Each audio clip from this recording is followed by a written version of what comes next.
हे friends, मैं चिराग एक और वीडियो के साथ। तो आज हम देख रहे हैं एडजस्टमेंट ऑफ कैपिटल का सेकंड केस।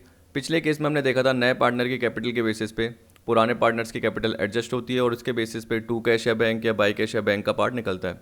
मतलब जहाँ पे हम सरप्लस या डेफिसिट की बात करते हैं। अगर हम सरप्लस की बात करेंगे तो टू कैश या बैंक होगा, क्योंकि पार्टनर्स क्या करेंगे, जो भी उनका एक्सेस पार्ट है वो निकाल लेंगे। ठीक है, वो पार्टनर्स के लिए सरप्लस हो गया। लेकिन अगर हम डेफिसिट की बात करेंगे तो बाई कैश या बैंक आएगा, क्योंकि वो लेके आएंगे, यानी फॉर्म में क्या करेंगे, वो एडिशनल कैपिटल देंगे, क्योंकि उनका हिस्सा क्या हो रहा था, कम हो रहा था, जबकि जो बैलेंस है वो ज़्यादा मेंटेन करना था। ये मैंने आपको बताया। अब सेकंड केस जो देख रहे हो उसमें हम क्या बोल रहे हैं कि नए पार्टनर की कैपिटल जो भी हो प्रोपोर्शनेट है। इसका मतलब क्या हुआ, वो लेके आ रहा है लेकिन हमें कैपिटल का अमाउंट नहीं पता, उसका शेयर पता है। तो हम किसके बेसिस पे निकालेंगे, पुराने पार्टनर्स की कैपिटल के बेसिस पे। तो यहाँ बोल रहा है adjustment of new partners capital, sorry new partner capital on the basis of old partners capital. ठीक है, तो पुराने पार्टनर्स की कैपिटल के बेसिस पे नए पार्टनर की कैपिटल निकल के आ रही है। जिससे हम क्वेश्चन में जब भी देखते हैं तो प्रोपोर्शनेट कैपिटल देखते हैं कि पार्टनर जो भी लेके आ रहा है, नया पार्टनर, वो प्रोपोर्शनेट कैपिटल लेके आ रहा है। फिर इसके अलावा कुछ मेरे क्वेश्चन बचे थे न्यू प्रॉफिट शेयरिंग रेशो और सैक्रिफाइसिंग रेशो से रिलेटेड। इलस्ट्रेशन 9, 10, 11, 12, 13 समथिंग 5 थे, तो वो भी हम कवर कर लेंगे। तो सबसे पहले स्टेप देख लेते हैं जो कि आपके एग्जाम में आ सकते हैं। ठीक है, तो सीरियल वाइज आपसे स्टेप पूछ सकता है। यहाँ बोल रहा है adjustment of new partner capital on the basis of old partners capital. तो सबसे पहले आपको पता है कि हम किसके बेसिस पे निकाल रहे हैं, ओल्ड पार्टनर्स कैपिटल के बेसिस पे। तो जो आप पार्टनर्स कैपिटल अकाउंट बनाते हैं उसमें जो भी आप टू बैलेंस कैरिड डाउन निकालते हैं, तो आप टू बैलेंस कैरिड डाउन, जैसे मान के चलो कि ए और बी है, सी एडमिट हुआ लेकिन सी की कैपिटल नहीं पता, लेकिन सी का हिस्सा आपको पता है 1/4। ठीक है, तो इसका मतलब क्या हुआ, सी 1/4 के लिए एडमिट हुआ तो ए और बी का हिस्सा कितना होगा, 3/4। 1 में से 1/4 गया। अब देखिए आपको ए और बी का शेयर पता है 3/4, यानी बाकी पार्टनर का पता है, तो बाकी पार्टनर की कैपिटल भी पता होगी। तो ये बोला determine the total adjusted capital of old partners. तो वो कैसे निकलेगी, टू बैलेंस कैरिड डाउन करके। ठीक है, इनका हिस्सा पता है। जैसे ही आप रेसिप्रोकल कर दोगे, जैसे ही इसका उल्टा कर दोगे, तो क्या निकल के आ जाएगी, फर्म की कैपिटल निकल के आ जाएगी, जिसे हम बोलेंगे नई कैपिटल, फर्म की ये नई कैपिटल है। तो बोला determine the new capital of new firm, total adjusted capital of old partner, जो कि स्टेप 1 के अकॉर्डिंग है। फिर बोल दिया into reciprocal of total share of old partner. तो ओल्ड पार्टनर कौन है, ए और बी है, उनका हिस्सा कितना है, 3/4 है, तो उसका रिवर्स कर दीजिए। ठीक है, अब आपको सी की कैपिटल निकालनी है तो क्या कीजिए, या तो जो सी का हिस्सा है आपको पता है 1/4, तो 3/4 जैसे हमने बोला कि रिवर्स करना है आपको। ठीक है, आप क्या कर रहे हो, उसको रिवर्स कर रहे हो, तो फर्म की कैपिटल आ गई पूरी की पूरी, तो उसका 1/4 निकाल लीजिए, आपका सी का हिस्सा आ जाएगा। तो यहाँ पे बोल रहा है total capital as computed in step 2 into share of incoming partner, मतलब न्यू पार्टनर का जो हिस्सा है, यानी 1/4, जैसे आप मल्टीप्लाई करेंगे आ जाएगा। या दूसरा तरीका ये भी है कि आपको पता है कि आपने टोटल कैपिटल निकाल ली और आपको पता है कि ए और बी की एडजस्टेड कैपिटल क्या है, तो टोटल कैपिटल में से जैसे ही ए और बी की एडजस्टेड कैपिटल लेस करोगे, तो उस केस में क्या होगा, सी की कैपिटल निकल के आ जाएगी, सेम ही पार्ट रहेगा। तो इसलिए इससे रिलेटेड हम इलस्ट्रेशन देख लेते हैं। ये जो आपको इलस्ट्रेशन दिख रहा है ये तो पिछली वीडियो में मैंने आपको बता दिया था। ठीक है, जिसमें हम क्या बोल रहे थे, नए पार्टनर की कैपिटल के बेसिस पे पुराने पार्टनर्स की कैपिटल एडजस्ट हो रही है, जिसमें मैंने आपको बताया था कि यहाँ पे टू बैंक या टू कैश या बाई कैश या बैंक आएगा, जो कि जनरली आपका ये निकला था, ये आपको दे रखा था। ठीक है, आपको ध्यान होगा इससे रिलेटेड, जिसमें मैंने गुडविल का प्रपोर्शन निकाला और टोटल पार्ट में से गुडविल जैसे हटा दी थी, तो बाकी आपका कैपिटल का पार्ट था, क्योंकि क्वेश्चन में उस हिसाब से बोल रखा है। देखिए क्वेश्चन में कैसे भी बोल सकता है, क्वेश्चन में अगर आपको ये भी बोल देता है कि जो सी की कैपिटल है वो ए और बी की एडजस्टेड कैपिटल का 20% है, तो आपको जो मैंने अभी सारा एडजस्टमेंट बताया वो करने की जरूरत ही नहीं है। उसमें क्या बोलेगा, ए की और बी की जो कैपिटल आएगी उसका 30% है, 40% है, 50% है, 20%, तो डायरेक्ट निकाल देना है। क्यों, क्योंकि उसमें बोला ही क्या है, क्वेश्चन में लाइन क्या बोली है कि ए और बी की कैपिटल का 30% ऐसे बोल रहा है, तो सिंपल पार्ट। लेकिन यहाँ पे क्या बोल रहा है कि वो प्रपोर्शनेट कैपिटल लेके आ रहा है। तो प्रपोर्शनेट का मतलब क्या हुआ कि देखिए फर्म का हिस्सा होता है 1, उसमें से वो 1/4 के लिए आया, तो प्रपोर्शनेट कैपिटल मतलब अपने प्रपोर्शन में लेके आया। अब पहले फर्म की कैपिटल तो पता रहनी चाहिए। अब फर्म की कैपिटल किसके बेसिस पे निकलेगी, पुराने पार्टनर के बेसिस पे, सीधी सी बात, नॉर्मल। तो यहाँ पे देखिए इलस्ट्रेशन दे रखा है, क्या बोल रहा है पढ़ लेते हैं। ये बोल रहा है कि सहज और निमिष पार्टनर है फॉर्म में, they share profit and losses in the ratio of 2:1, since both of them are specially abled sometimes they find it difficult to run a business, so admitted Gauri a common friend decided to help them. इसका मतलब एक तरीके से देखो, specially abled मतलब disabled person है, तो यहाँ पे गोरी को एडमिट किया। अब देखिए वैल्यू बेस्ड क्वेश्चन हो गया, तो वैल्यू तो आप क्या कर सकते हो, आता ही है, जो कि आपने 12th में सीखी हुई है, लेकिन यहाँ पे मैं वैल्यू बेस्ड नहीं बता रहा, नॉर्मल आपको प्रैक्टिकल क्वेश्चन बता रहा हूँ। Therefore they admitted her into partnership for 1/3 share. तो बस आपको ये देखना है कि सहज और निमिष है, 2:1 है, किसको एडमिट किया, गौरी को 1/3 शेयर के लिए। She brought her share of goodwill in cash and proportionate capital. अब देखिए गुडविल कैश में लेके आई और कैपिटल क्या लेके आई, प्रपोर्शनेट आ गया। इसका मतलब कैपिटल का अमाउंट नहीं पता लेकिन उसका शेयर पता है प्रॉफिट का। At the time of her admission balance sheet of सहज and Nimish was as under. अब आप खुद सोचिए कि 1 में से 1/3 किसका है, आपका गौरी का, तो सहज और निमिष का कितना होगा, 2/3 होगा। ठीक है, समझ गए। अब यहाँ पे कैपिटल आपको दे रखी है सहज निमिष की 120-82 lakh, general reserve, creditor, employ provident fund. याद रखना कि employ provident fund partners capital में नहीं बढ़ता, ये एक आपकी क्या होती है, आउटसाइड लाइबिलिटी होती है फर्म की। क्योंकि पीएफ में पैसा जमा करा रहे हो तो एम्प्लॉय जैसे मान के चलो रिटायर होगा, तब उसको जो भी उसका पैसा जमा है वो पर्टिकुलर आपको क्या करना पड़ेगा, पे करना पड़ेगा, तो वो लाइबिलिटी के फॉर्म में होगा फर्म के लिए। ठीक है, जबकि जनरल रिजर्व एक तरीके से क्या है, पार्टनर्स का हिस्सा है, तो हम क्या बोलेंगे, जनरल रिजर्व पुराने पार्टनर्स में बढ़ जाएगा। यहाँ पे और कुछ है नहीं, सिंपल पार्ट है, बेसिक है। देखो कैश दे रखा है, याद रखना 20, क्योंकि यहाँ पे एंट्री क्या कर रखी है, जो भी लाने की, यानी जो भी नया पार्टनर पैसा लेके आ रहा है तो बैंक से कर रखी है, तो अलग से बैंक अकाउंट खुल जाएगा। पिछले वीडियो में मैंने आपको बताया कैश से भी कर सकते थे, तो आपको अलग से अकाउंट खोलने की जरूरत नहीं है, पर इसने अब बैंक से कर रखा है तो एक्स्ट्रा अकाउंट खुल जाएगा। It was decided to reduce the value of stock by ₹5,000। ठीक है, अब देखिए आपको पता है कि कम हो रहा है तो रिवोल्यूशन में क्या आ जाएगा, आपका 2 साइड में आ जाएगा स्टॉक। मैंने बोला कि अगर रटना है तो इसके हिसाब से देख लीजिए, एसेट साइड ये होती है आपके राइट हैंड साइड की और लाइबिलिटी आपके लेफ्ट हैंड साइड की। तो अगर एसेट कम हो रही है तो अपोजिट में आ जाएगा। और समझना है तो आपको पता है कि स्टॉक क्रेडिट होता है जैसे ही कम होता है, यानी एसेट कम होती है तो वो क्या हो जाती है, क्रेडिट हो जाती है। तो revolution account debit to asset, तो यहाँ पे 2 स्टॉक। फर्नीचर का भी क्या हो गया, 2 फर्नीचर। मशीनरी एप्रिशिएट करनी है तो एसेट है तो बाय मशीनरी, तो 2 स्टॉक 2 फर्नीचर। तो देख लेते हैं फटाफट। देखिए स्टॉक कितना है 50,000, तो 5,000 कम हो रहा है। फर्नीचर देखिए 80,000, तो उसका 10%, ये तो बोल रखा है हाँ। और मशीनरी का देखो क्या बोल रहा है 120, उसका 5% 6,000, तो आपको दिख रहा होगा। देखिए 5,000 8,000 और ये बढ़ रहा है, एप्रिशिएट हो रहा है, ये दोनों डेप्रिशिएट हो रहे हैं। फिर इसके बाद बोलता है, देखिए क्या लाइन बोल रखा है, ये बोल रहा है ₹3,000 of the debtor proved bad, तो बैड डेट्स या 2 डेटर्स ऐसे कर सकते हो, क्योंकि आपको पता है कि उतने से डेटर्स को आपको कम करना है एसेट को 3,000। A provision of 5% was to be created on sundry debtors for doubtful debts. अब खुद सोचिए कि आपके जो डेटर हैं वो 30,000 के हैं, देखिए यहाँ दिख रहा है आपको, उसमें से 3,000 के हट गए क्योंकि वो बैड डेट्स हैं पूरे के पूरे। तो हमें पता है जो प्रोविज़न बनाते हैं हम किस पे बनाते हैं, जो हमारे बाकी के बैड डेट्स लेस करने के बाद वाले डेटर हैं 27,000। तो 27,000 का 5% आपने क्रिएट करा तो आपकी लाइबिलिटी क्रिएट हो गई। तो देखिए 27,000 उसका 5% 1350 आ गया, लाइबिलिटी क्रिएट हुई है। तो लाइबिलिटी आपको पता है कि आपके क्रेडिट पार्ट में जाती है, इसलिए आप 2 प्रोविजन करते हो और रिवोल्यूशन को डेबिट करते हो। नहीं तो रटना है तो मैंने बताया ये लाइबिलिटी साइड है, बढ़ गई तो इसी साइड लिख दोगे। ठीक, और कोई ऊपर प्रोविजन था नहीं। अगर कोई प्रोविजन होता, मान के चलो पहले से 1500 बना हुआ होता और आप 1350 बनाते तो 150 से कम होता। पता है ना क्यों, क्योंकि पहले से ही 1500 बना हुआ है आपका और अब आपको 1350 बनाने के लिए बोला गया, तो आपने जो 150 एक्सिस बनाया हुआ है उसको आपको हटाना पड़ेगा, मतलब उतनी लाइबिलिटी आपकी कम हो गई, तो आपको बाई साइड पे दिखा देना है। ऐसे भी कर सकते हो जब आता है जिस हिसाब से क्वेश्चन। गुडविल फर्म की 45,000 वैल्यू हुई है, तो आपको बताया कि गुडविल यहाँ पे जो दे रखी है वो कैश में लेके आया है, तो 45 का जो उसका 1/3 हिस्सा है वो कितना होता है 15,000।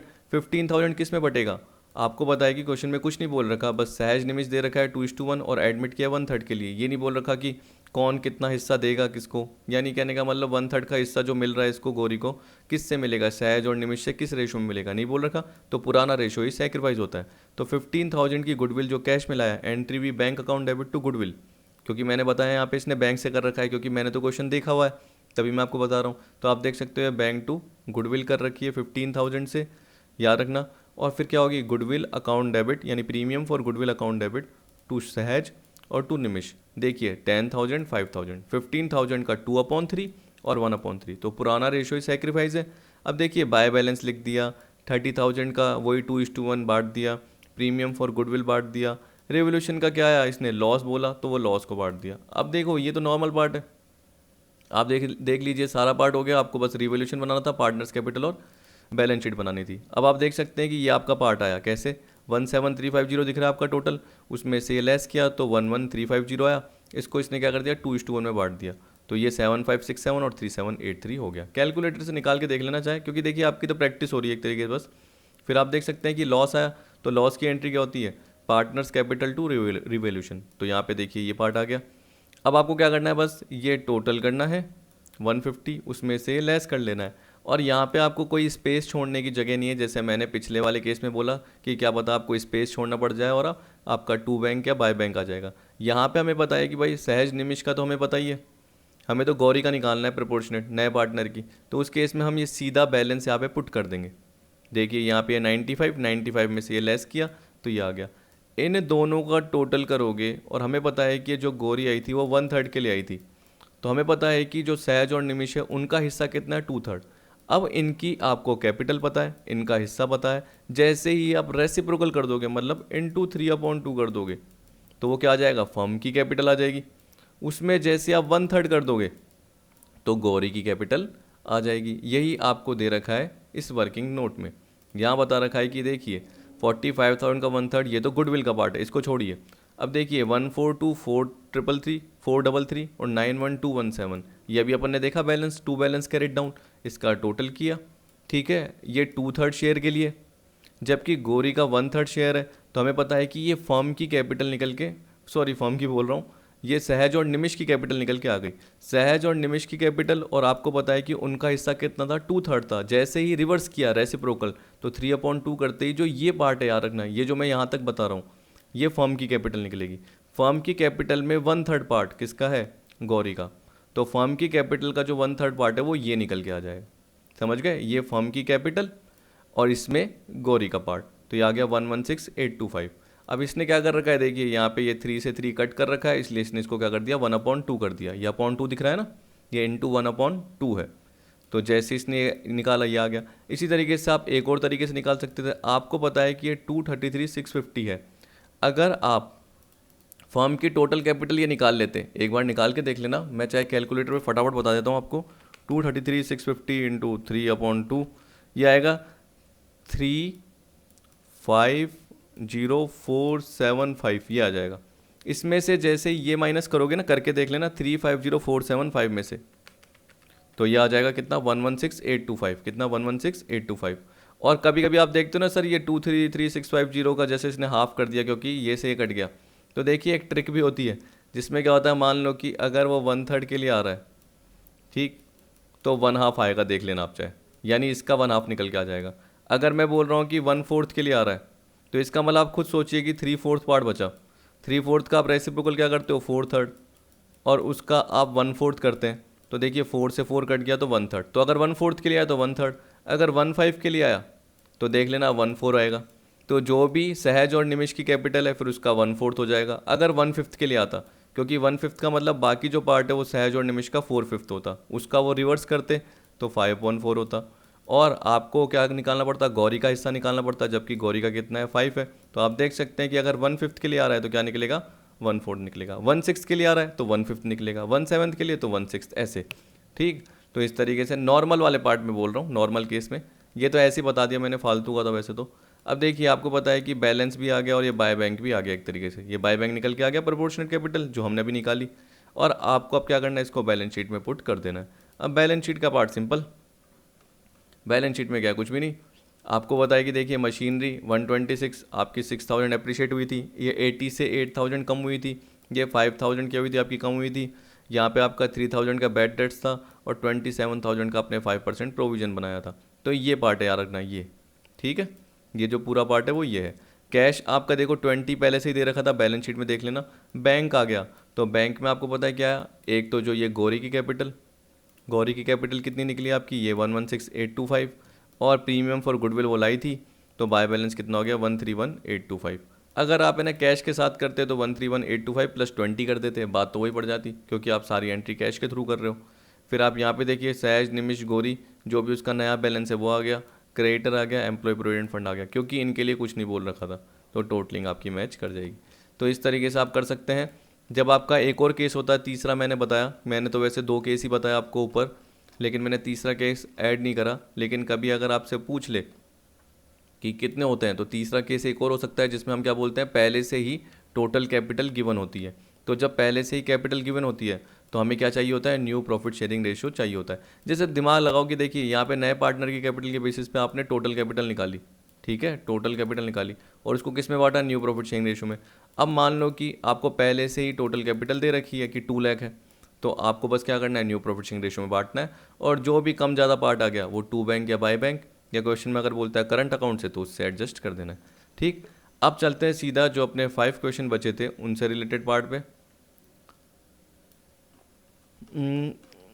1 मिनट सीधा चल लेता हूँ। देखिए अब बोल रहा है इलस्ट्रेशन 9, यहाँ पे आपको बोल रहा है ए और बी पार्टनर है, 2:1 रेशियो है। A new partner C is admitted, A surrender 1/3 from his share and B surrender 1/3 of his share in favour C. अब देखिए एक में फ्रॉम है, एक में ऑफ है, तो तभी मैंने आपको पहले ही बता दिया था, हिंट दे दिया था। तो जब भी फ्रॉम का पार्ट आता है तो आपको पता है कि ये डायरेक्ट सेक्रीफाइस दे रखा है, तो देखिए मैंने यहाँ पे लिख दिया सेक्रीफाइस ऑफ ए 1/3। लेकिन बी सरेंडर कर रहा है 1/3 ऑफ हिज शेयर, खुद के हिस्से का। बी का हिस्सा कितना है, 1/3। अब देखो वो तो कोइंसिडेंस है कि यहाँ पे 1/3 है। मान के चलो कि अगर 4:5 होता तो हम क्या बोलते, 5/9 ये बी का हिस्सा होता। तो ये बी का हिस्सा आपको पता है कि अभी 1/3 है और उसका वो 1/3 सेक्रीफाइस कर रहा है, ठीक है, अपने हिस्से का। ऑफिस शेयर बोला तो अपने हिस्से का 1/3, तो इसका मतलब क्या हो गया, 1/9। 1/3 इंटू 1/3 1/9 होता है। फिर आपको पता है कि ये सेक्रीफाइस आ गया, तो ये सेक्रीफाइस रेशियो तो निकल के आ गया 3:1, तो एक तो कैलकुलेट हो गया। अब आपको चाहिए न्यू प्रॉफिट शेयरिंग रेशियो, तो उसके लिए आपको ये अलग अलग चाहिए, क्योंकि आप क्या करते हो, ओल्ड में से जैसे ही सेक्रीफाइस लेस करते हो तो आपका न्यू प्रॉफिट शेयरिंग रेशियो आता है। तो आपको पता है कि 2/3 क्या है आपका ए का और बी का क्या है 1/3 पुराना हिस्सा, और सेक्रीफाइस कितना है ये दोनों का अलग अलग पता कर रखा है, ठीक है। इस तरीके से आपको देखना, बस सिंपल सा पार्ट था ये, तो इसमें कोई टिपिकल था ही नहीं। तो इसमें गलत किया आपने, तो इसका मतलब आपको पहले का बेसिक पार्ट भी नहीं आ रहा, ठीक है। तो आपको वापस से क्या करना पड़ेगा, देखना पड़ेगा। तो 2/3 माइनस 1/3, ये 1/3 क्या है, सेक्रीफाइस है, याद रखना। ए का पहले से ही दे रखा था, फ्रॉम इस शेयर।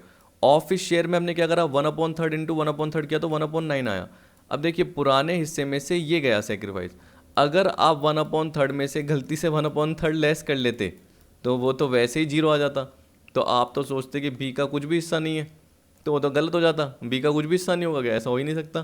तो यहाँ पे देखना 1/3 माइनस 1/9 करोगे 3 माइनस 1/9 2/9, क्योंकि कभी ऐसा हुआ है क्या कि माइनस में हिस्सा जा रहा है, ऐसा थोड़ी होगा। माइनस में हिस्सा तो गेन होता है, ठीक है। तो वो तो हम क्या निकालते हैं, सेक्रीफाइस या गेनिंग। हम नए रेशो की बात करें तो नए रेशो कभी माइनस में थोड़ी जाएगा, तो इसलिए आपका या 0 में थोड़ी जाएगा, तो जनरली हिस्सा तो होगा ही होगा। फिर सी का शेयर देखिए, सी का शेयर आपको पता चल जाएगा, क्योंकि आपको पता है कि आपने ये निकाल लिया 1/3, ए का सेक्रीफाइस है, बी का 1/9, तो 1/3 प्लस 1/9 करोगे तो ये सी का हिस्सा आ जाएगा। सी का हिस्सा कितना है, 4/9, ठीक। तो अब देखिए 1/3 2/9 और 4/9 ये मैंने यहाँ पुट कर दिया। 9 आपका कॉमन आ रहा है, आपका 3 का जैसे आपने डिवाइड करा तो कॉमन 3 आया, 3 इंटू 1 3, 2 और 4, ये आपका रेशो आ जाएगा 3:4, ठीक। अब इलस्ट्रेशन 10 देखिए, इलस्ट्रेशन 10 में बोल रहा है, ये तो मैंने आपको ऊपर दिया था तब भी कईयों ने गलत किया है या जिन्होंने मुझे आंसर दिए हैं। A B C are partner in firm sharing profit in the ratio 5:3:2। D admitted, D is admitted for 2/10 share in profits of the firm. C will retain his original share. Calculate new profit sharing ratio.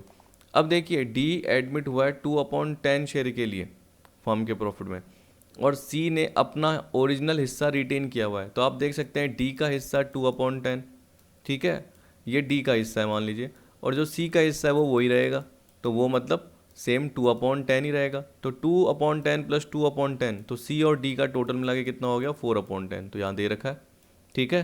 तो ए और B का क्या होगा, 1 में से 4/10 गया तो 6/10। अब आपको पता है कि देखिए ए और बी का जो था वो क्या था, 5/8 और 3/8। इसमें मैंने 2 आपको अल्टरनेटिव ऑप्शन बताए थे, ठीक है। तो अभी मैं पहले वाले ऑप्शन से बता रहा हूँ क्योंकि मुझे वही आता है समझ में। मुझे दूसरे वाले में क्या होता है, मैंने करा ही नहीं पहली बात, तो वो तो मुझे कहीं से मिल गया था इसलिए मैंने आपको बता दिया। तो जनरली मैंने यही करा हुआ है, तो यही मेरी आदत है। तो जनरली जो भी आपकी आदत है उससे उसके हिसाब से देख लेना। तो देखिए 6/10 इंटू उसका 5/8, ऐसे बोल सकते हो कि 6/10 आपका हिस्सा है तो उसका 5/8 किसका है, ए का है, और 3/8 बी का है, क्योंकि आपको पता है कि ये ए और बी का है। तो आपको सिर्फ ए और बी का हिस्सा देखने की ही ज़रूरत थी। तो 30/80 और 18/80। अब देखिए सी का नया शेयर नो चेंज, और डी का शेयर आपको गिवन था ये रहा, और सी का क्या बोल दिया, ओरिजिनली रिटेन करेगा, इसलिए नो चेंज। तभी मैंने जानबूझ के लिखे हुए ब्रैकेट में ताकि आपको कभी भी आगे कन्फ्यूजन ना हो। अब देखिए ये आपको दिख गया 30/80, 18/80, 2/10, 2/10। तो आपने 80 कॉमन ले लिया और उसके हिसाब से देखिए क्या 30, 18, 16, 16, तो आपका आंसर होगा 15988। ठीक, वही आपने डिवाइड कर दिया, 2 से डिवाइड कर दिया, 2 से काट दिया, तो आपका 15988 आ जाएगा। अब इलस्ट्रेशन 11 देखिए। अब देखिए 11 बेसिक सा नहीं आया तो ये भी आपकी गलती है। इतना बेसिक पार्ट ये बोल रहा है ए और बी पार्टनर है, शेयरिंग प्रॉफिट, तो आपको पता है कुछ नहीं बोल रखा, तो इक्वल रेशो है 1:1। सी एंड डी को एडमिट किया 1/5 और 1/6 के लिए रेस्पेक्टिवली, तो इसका मतलब सी 1/5 के लिए और डी 1/6 के लिए। Calculate new profit sharing ratio. अब इसमें क्या दिमाग लगाना, आपको पता है कि 1 में से वैसे 1/5 लेस करते थे अगर सी आता था, लेकिन डी भी आ गया, तो 1/5 और 1/6 दोनों का प्लस कर दिया आपने पार्ट, तो कितना आया 11/30। 1/5 प्लस 1/6 का आपने एलसीएम लिया 30 आया, फिर आपने ये 6 + 5 कर दिया एलसीएम के थ्रू, तो आपका 11/30 आया। क्या आया? अब 1 में से अगर आप 11/30 लेस करोगे तो 19/30 जो होगा वो किसका होगा, ए और बी का। इक्वल पार्टनर है, कुछ नहीं बोल रखा, तो इक्वली बढ़ जाएगा जो हिस्सा, क्योंकि अब सोचिए खुद कि ए और बी का हिस्सा बचा है, तो ए और बी का किस में बटेगा, तो ऊपर की तरह। ऊपर में क्या है देखो 5:3 बोला, क्योंकि वो ए और बी का था बचा हुआ। तो वैसे ही यहाँ पे देखिए क्या बोल रहा है कि आपको पता है ए और बी पार्टनर है, शेयरिंग प्रॉफिट कुछ नहीं बोल रखा, तो इक्वल, तो हाफ हाफ बांट दो। तो 19/30 का हाफ 19/60 और 19/30 का हाफ 19/60। ठीक, तो ये देख के चलिए 19/60, 19/60 ए और बी का, सी का आपको 1/5 पता है, डी का आपको 1/6 पता है। जैसे ही एलसीएम लोगे तो 19, 19, 12, 10 आ जाएगा। 60 लोगे ना एलसीएम, तो आपको पता है कि जैसे 60 को 5 से डिवाइड करोगे तो 12 आएगा, 12 × 1 करोगे तो 12 आएगा। वैसे ही 6 से डिवाइड करोगे 60 को तो 10 आएगा, 10 × 1 करोगे तो 10 आएगा। आ गया एलसीएम। ठीक, सिंपल। अब देखिए 12 थोड़ा क्या आपका बड़ा था, लेकिन 12 में क्या है आपको हल्का सा कॉन्सेप्ट समझना था और कुछ नहीं था। यहाँ बोल रहा है ए बी सी पार्टनर है फॉर्म में, sharing profit in the ratio of 3:1। D is admitted as a new partner, D acquires 1/4 of his share from A. ठीक है, तो ये बोला डी अपने हिस्से का, अब डी का हिस्सा तो हमें पता ही नहीं है, लेकिन ये बोल रहा है कि 1/4 ऑफ हिज शेयर फ्रॉम ए। आप ये भी बोल सकते हो कि ए सेक्रीफाइस कर रहा है डी के हिस्से का 1/4, ये भी तो बोल सकते हो। ए सेक्रीफाइस कर रहा है डी के हिस्से का 1/4, बी सरेंडर कर रहा है 1/4 ऑफ हिज शेयर यानी खुद के हिस्से का, तो बी का क्या है हिस्सा 2/6, क्या है 2/6, उसका 1/4 कितना होता है 2/24, तो बी का सेक्रीफाइस आपको पता है। सी सरेंडर कर रहा है 1/5 of his share in favour of D, तो सी कितना सरेंडर कर रहा है अपने 1/6, 1/6 का 1/5 यहाँ बोल रखा है, तो 1/30। आपने बोला सर ए का क्यों नहीं निकाला, देखा ए के हिस्से का नहीं बोल रहा है, यहाँ पे बोल रहा है कि डी ने एक्वायर किया अपने हिस्से का 1/4, तो हमने क्या बोला, मैंने क्या बोला इसका रिवर्स, कि ए ने दिया है डी के हिस्से का 1/4 और डी का हिस्सा तो हमें पता ही नहीं है, इसलिए ए का अभी हम नहीं निकाल पा रहे। तो हम क्या बोल रहे हैं कि बी और सी ने कितना सेक्रीफाइस किया है 2/24 + 1/30। अब आपको क्या निकालना है, न्यू प्रॉफिट शेयरिंग रेशियो और सेक्रीफाइस। ठीक है, अब देखिए वापस इस पे आते हैं। ये आपने क्या कर दिया, एलसीएम लेके 14/120 निकाल दिया, तो ये बी और सी का टोटल सेक्रीफाइस है। ठीक, अब देखिए क्या बोल रहा है, ए सरेंडर 1/4 ऑफ डी शेयर, ये मैंने खुद ने लिखे हैं सारे। ठीक है, ये जनरली आपको कहीं ज़्यादातर देखने को नहीं मिलेंगे। तो देखिए ये बोल रहा है ए सरेंडर 1/4 ऑफ डी शेयर, क्योंकि जब मैंने पर्टिकुलर कहीं से सॉल्यूशन देखा, क्योंकि मैंने तो कवर कराया है, हमारी राजस्थान बोर्ड की बुक में है, तो मुझे लगा आपको बता देना चाहिए, इसलिए मैंने जानबूझ के कवर कराए हैं कुछ। ठीक, तो कुछ टिपिकल होने चाहिए। तो यहाँ पे देखो बोल रहा ए सरेंडर 1/4 ऑफ डी शेयर, ए ने जो सरेंडर किया देखो बोला ना 1/4 ऑफ हिज मतलब किसका, डी, क्योंकि डी बोल रहा था कि मैंने खरीदा है खुद के हिस्से का 1/4 किससे, ए से। ठीक है, तो खुद का हिस्सा डी का पता ही नहीं था हमें, तो यहाँ पे ए ने बोला कि मैंने सरेंडर किया है डी के हिस्से का 1/4, डी के हिस्से का, और बी और सी ने सरेंडर किया बाकी कितना 3/4, क्योंकि आप मान के चलिए अगर डी का हिस्सा 1 होता तो 1 में से 1/4 तो कौन दे रहा है, ए दे रहा है, तो बाकी 3/4 कौन दे रहा है, बी और सी। और बी और सी का खुद का भी पता है कि वो कितना दे रहे हैं 14/120, समझ गए। देखिए मान के चलिए कि यहाँ 30 रुपये कमाता ए, 20 रुपये कमाता बी, और सी कमाता 10 रुपये, 30, 20 और 10, तो आपको पता है कि कितने हो जाते हैं 60 रुपीज़ हो जाते हैं। अब मान के चलो कि फ्यूचर में भी आपका 60 रुपीज़ का प्रॉफिट होता और डी को 20 रुपीज़ के लिए एडमिट किया होता कि भाई अब तेरे को 20 रुपीज़ मिलेंगे, डी को मान के चल लो ना क्या हुआ तो, और डी क्या बोल रहा है 20 रुपीज़ में से ए मेरे को कितना दे रहा है 1/4 है ना, तो 5 रुपीज़ कि मेरे हिस्से का 20 का 1/4 ऐसे बोल रहे हैं। तो ये ही चीज़ आपको नहीं पता 20 रुपीज़ के लिए आ रहा है, ये नहीं पता तुम्हें, तो उस केस में जनरली आप एक्स मान के भी कर सकते थे, वो भी निकल के आ जाता। और बी और सी कितना कर रहे हैं वो जनरली हमने निकाल लिया, कितना है 14/120। तो हमें पता है कि ये 1/4 है इस 1 का, कि अगर डी का हिस्सा 1 है तो 1 का 1/4 ये है, तो बी और सी का हिस्सा कितना होगा 3/4, यानी वो कितना सेक्रीफाइस कर रहे होंगे 3/4 कर रहे होंगे, डी के हिस्से का 3/4, समझ गए। तो डी के हिस्से का 1/4 ए और डी के हिस्से का 3/4 बी एंड सी। तो आपको पता है कि बी और सी सेक्रीफाइस कर रहे हैं। अब दिमाग लगाओ, अगर आप 14/120 और उसके नीचे ये सेक्रीफाइस है, और ये भी पता है कि डी के हिस्से का ये 3/4 है, जो ये सेक्रीफाइस कर रहे हैं ये डी के हिस्से का 3/4 है, तो हमने नीचे 3/4 ये लिख दिया। तो जैसे ही यहाँ पे आप क्या करोगे 1/4 करोगे तो ए का सेक्रीफाइस आ जाएगा, ठीक है। और अगर जैसे ही आप 1/4 की जगह, जैसे मैं हटा देता हूँ एक बार, अगर आप सिर्फ 1 करोगे तो किसका हिस्सा आएगा, डी का हिस्सा आ जाएगा। तो अगर आप 1/4 करते हो तो ए का सेक्रीफाइस आ जाएगा, और अगर आप सिर्फ 1 करते हो तो डी का हिस्सा निकल के आ जाएगा। चाहे आप नीचे देख लेना, वैसे मैंने ए का सेक्रीफाइस निकाला है, फिर भी आप चाहे कैलकुलेट करके देख लेना, अभी मैं आपको बता दूंगा। तो देखिए 14/120 3/4 इंटू 1/4। जब क्या होता है आंसर्स आपको दिखते हैं बुक्स में तो उसमें डायरेक्ट दिए हुए होते हैं, पर फिर भी मैंने आपको कैलकुलेट करके बताया था कि आपको समझ में आए कि 14/120 बी और सी को पता है कि हम सेक्रीफाइस कर रहे हैं, और उन्हें पता है कि हमें डी के हिस्से का 3/4 सेक्रीफाइस करना है। तो ए का कितना होगा 1/4, ए का कितना होगा 1/4। तो जैसे ये रिवर्स करोगे रेसिप्रोकल तो 4/3 उल्टा हो जाएगा, और 1/4 तो अपनी जगह पे है ही, ठीक है। तो आप काट लीजिए, देखिए तो क्या आया 14/360, समझ गए। अब देखिए सेक्रीफाइस रेशो पता चल गया कैसे, ए का कितना है 14/360, फिर ये 2/24 जो आपने ऊपर देखा था ये रहा, तभी मैं आराम से बता रहा हूँ, और 1/30 कि इसमें आपको दिक्कत नहीं हो। तो आपको पता है कि बी और सी का सेक्रीफाइस आपको पता ही है, ए का जनरली आपको पता चल गया। तो 360 आपने एलसीएम लिया, उसके हिसाब से आप क्या करो ये वैल्यूज़ निकाल लो 14 30 12। तो देखिए आपको पता है कि 2 से आपने डिवाइड कर दिया, 7 यानी काट दिया, तो 7 15 और 6 आपका आ गया, ये आपका सेक्रीफाइस रेशो। अब देखिए मैंने आपको बोला था कि आप 1/4 की जगह अगर आप 1 करेंगे तो किसका हिस्सा निकल जाएगा, डी का, क्योंकि नए प्रॉफिट शेयरिंग रेशो के लिए ए का हिस्सा निकल जाएगा, क्योंकि ओल्ड में से कितना सेक्रीफाइस किया है 14/360 आपको पता है। ओल्ड हिस्सा पता है 3/1, याद रखना 3/1 है, ठीक है। तो 3/6 में से आपको पता है कि जैसे ही आप सेक्रीफाइसिंग रेशो हटाते हो तो नया हिस्सा आता है, न्यू प्रॉफिट शेयरिंग रेशो आता है। तो 14/360 2/24, और 1/6 में से 1/30 हटा दिया, ठीक है। अब आप डी का सोचिए क्या है कि जो इन्होंने सेक्रीफाइस किया है पूरा का पूरा वो डी का हिस्सा है। तो देखिए मैंने प्लस कर दिया, समझ गए, मैंने क्या कर दिया प्लस कर दिया। मेरा क्या आ गया 14 30 12, ये आ गया एलसीएम के थ्रू, और ये टोटल मिला के 56/360 आ गया, ये जो है ये 56 है। अब आप चाहे तो यहाँ से भी कर सकते थे, अगर इसको 1 मानते तो करके देख लीजिए, यानी कहने का मतलब इतना ही पार्ट आता, और यहाँ पे इंटू क्या आता 1 आता। तो आपका यही कैलकुलेट करके देख लीजिए, 14 × 4 करें कितना होता है 56 होता है, 120 × 3 कीजिए 360। तो डी का हिस्सा ऐसे भी निकल के आ सकता है, थोड़ा सा दिमाग अप्लाई करना पड़ता है। एक्स मानने की ज़रूरत भी नहीं पड़ी और हमारा निकल के आ गया, चाहे एक्स मान के भी करते तो आपका आ जाता। अब देखिए ए का 166/360, बी का आपका कितना है 6/24, ये समझ गए ना 166/360, ये रहा। ओल्ड में से सेक्रीफाइस लेस किया तो आपका न्यू हिस्सा आया। फिर ये बी का है, ये सी का है, यहाँ पे दिख रहा है सी का, ये बी का, और ये डी का जो हमने बोला टोटल, या जैसे मैंने आपको ऊपर बताया इंटू 1 करके भी आप कर सकते हो।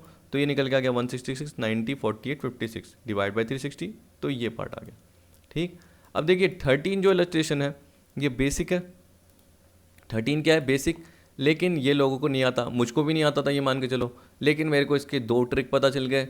ए और बी पार्टनर है, sharing profit in the ratio of 3:2, they admit C as a new partner, हमें पता है the ratio between B and C will be the same as between A and B. तो ये बोल रहा है कि बी और सी का जो रेशो सेम होगा जैसे ए और बी का है। तो ए और बी का कितना है 3:2 है, तो बी और सी का भी क्या होगा 3:2 होगा। Calculate new profit sharing ratio. अब देखिए ये लाइन पड़ी है वापस से, ratio between B and C will be the same as between A and B. इसमें कॉमन क्या आ रहा है बी और बी आ रहा है, क्या आ रहा है कॉमन बी और बी आ रहा है। तो एक बार मैं सारा पार्ट हटा देता हूँ, अब ठीक है। अब देखिए आपका ये बी का पार्ट यहाँ पे भी आ रहा है और बी का पार्ट यहाँ पे भी आ रहा है, तो कॉमन है ये, ठीक है।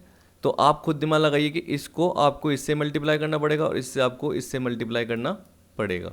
तो जैसे ये 2 को याद रखना, कई जने क्या सोचते हैं सर ने 3 लिखा है तो ये वाला मल्टीप्लाई है, इसका लेना देना ही क्या है, ये 2 वाला मल्टीप्लाई यानी ए और सी का है। बताओ ए और सी का लेना देना ही क्या है, हमें तो क्या देखना है कौन सा कॉमन है, तो बी कॉमन है और यहाँ पे बी कॉमन है। तो जैसे ही इसको यहाँ पे मल्टीप्लाई करेंगे और 3 को यहाँ पे, यानी हमें बी का सोचना है, तो 2 को यहाँ मल्टीप्लाई करा, 3 को यहाँ मल्टीप्लाई करा। अब देखिए 3 इंटू 3 9, 3 इंटू 2 6, 3 इंटू 2 6, 2 इंटू 2 4। तो आप देखिए आपका कॉमन आ गया, क्योंकि अगर आप क्या करते हैं यहाँ पे 2 से मल्टीप्लाई करते हो यहाँ पे 3 से करते नहीं आता। करके देख लेते, नहीं आएगा। ठीक है, करके देखे ना एक बार, चाहे आप देख लो 3 इंटू 2 करते 6 आता, 2 इंटू 2 करते 4 आता, और यहाँ पे 3 से मल्टीप्लाई करते तो 3 इंटू 3 9, जबकि यहाँ पे क्या आने लग गया आपका 2 था तो 2 इंटू 2 4, तो यहाँ 4 आ रहा है, यहाँ 9 आ रहा है, जबकि हमारा कॉमन आना चाहिए था 6 6। तो कॉमन के लिए क्या करोगे आप, रिवर्स मल्टीप्लाई करोगे। ठीक, इस तरीके से। एक और तरीका है इसी का, यहाँ पे क्या करो आप, देखिए पहले ए और बी लिख लीजिए 3:2, फिर बी और सी लिख लीजिए। ठीक है, 3:2। मैं आपको एक बार बना के दिखा देता हूँ ताकि आपको दिक्कत नहीं हो। ऐसे मैंने लिखा और फिर मैंने यहाँ पे थोड़ी जगह छोड़ के ये लिख दिया, यानी बी इसके, एक मिनट, ये मैंने हटा दिया, हाँ ये लिखा, और बी के नीचे ही मैंने ये कर दिया। तो यही बोल रहे थे ना हम कि जो ए और बी का रेशो वही बी और सी का रेशो होगा, ये कर लिया हमने। अब आपको क्या करना है, देखिए ऐसे मल्टीप्लाई करना है। ठीक, ये फिर ये फिर ये ऐसे मल्टीप्लाई करना है। तो 3 इंटू 3 क्या हो जाएगा आपका 9, 2 इंटू 3 क्या हो जाएगा आपका 6, और 2 इंटू 2 क्या हो जाएगा 4। तो ये भी एक ट्रिक है जिसके थ्रू आपका क्या जाएगा 964 जनरली आ जाएगा। ठीक, तो मेरे हिसाब से सारा पार्ट हो गया। तो इस बार वीडियो क्या थोड़ी बनी आपकी, कम बनी, क्योंकि पार्ट यही था। तो आई होप आपको सारा पार्ट समझ में आया होगा जितने भी मैंने कराए। अब मैं शायद देखता हूँ कि इसके पास्ट ईयर के एमसीक्यूज़ लूँगा या रिटायरमेंट से रिलेटेड और रिजोल्यूशन, ये सारा पार्ट कवर करने के बाद सारे एमसीक्यूज़ एक साथ लूँगा। वो तो मेरे ऊपर है, देख लूँगा अगली वीडियो में कि अगर आपको रिटायरमेंट का देना है या पास्ट ईयर के एमसीक्यूज़ से रिलेटेड पार्ट अलग से पहले पूरा का पूरा करा देना है, बेसिक और एडमिशन से रिलेटेड। ठीक है, तो आई होप सारा का सारा पार्ट कवर। कोई भी दिक्कत है तो ज़रूर पूछना। वीडियो देखने के लिए थैंक यू।